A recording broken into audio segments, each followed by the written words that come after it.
আছে পুনৰবাৰ স্বাগতম জনাইছো। ডবকা বনাঞ্চলত বন বিভাগ আৰু আৰক্ষীয়ে তীব্ৰ অভিযান আৰম্ভ কৰিছে আৰু বনাঞ্চলখনৰ ভিতৰত চোৰাং চিকাৰী প্ৰৱেশ কৰাৰো সন্দেহ কৰা হৈছে।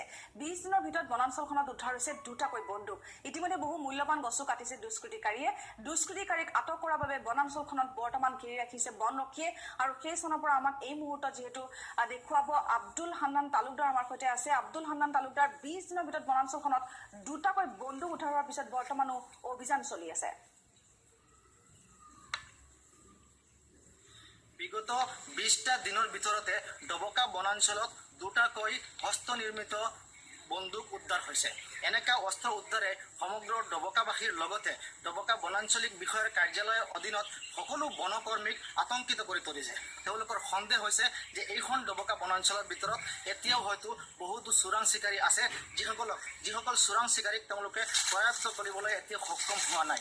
আৰু আজি এক বিশেষ সূত্ৰে গম পাই আজি পুৱতি নিশাই বন বিভাগৰ দলে ইয়াতে অপাৰেশ্যন আৰম্ভ কৰিছে আৰু আমি গম পাই তেওঁলোকৰ সহযাত্ৰী হ'ব বিচাৰিছোঁ। মই কেমেৰা পাৰ্চনক অনুৰোধ কৰিম যে একমাত্ৰ প্ৰতিদিন টাইমে এই অপাৰেশ্যনৰ লাইভ ভিজুৱেল দেখুৱাব। এয়া আপোনালোকে দেখা পাই আছে যে একাংশ বনকৰ্মীয়ে এইখন বনাঞ্চলত লুকাই থকা চোৰাং চিকাৰীসকলক চাৰিওফালৰ পৰা ঘেৰি ধৰিছে।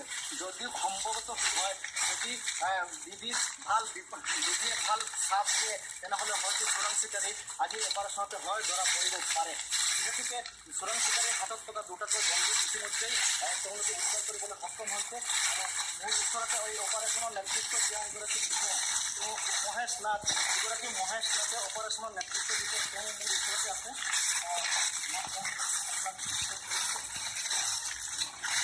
অকণমান ক'ব নেকি যে আজি অপাৰেশ্যনটো কিয় যায়? আমি আগতে দুটা কৰিছিলোঁ, আজি আমি বিশেষ সূত্ৰে খবৰ পাইছোঁ ইয়াতে তাৰমানে কিবা দুষ্কৃতিকাৰী কিবা বন দুষ্কাৰ্যত সোমাইছে। গতিকে আমি চাৰিওফালে নাকাবন্দী লগাই দিছোঁ আৰু সন্মুখত আমি এটা পাৰ্টি আছোঁ। গতিকে আপোনালোকক অনুৰোধ কৰিছোঁ আপোনালোকে আমাক সুবিধা দিয়ক, আপোনালোকে ইয়াত চলাই যাওক। তেওঁলোকে অনুৰোধ কৰিছে যে আমি আৰু আগত যাব নালাগে, হয়তো আমি আৰু আগত যোৱাৰ ইচ্ছা আছিলে, হয়তো তেওঁলোকৰ কিছুমান নিয়ম নীতিৰ কাৰণে আমি আৰু আগত নাযাওঁ। আৰু যিহেতু অপাৰেশ্যনৰ আৰু এইদৰে বৰ্তমানো ঘেৰি ৰাখিছে বনৰক্ষী, আমি তাৰে পৰা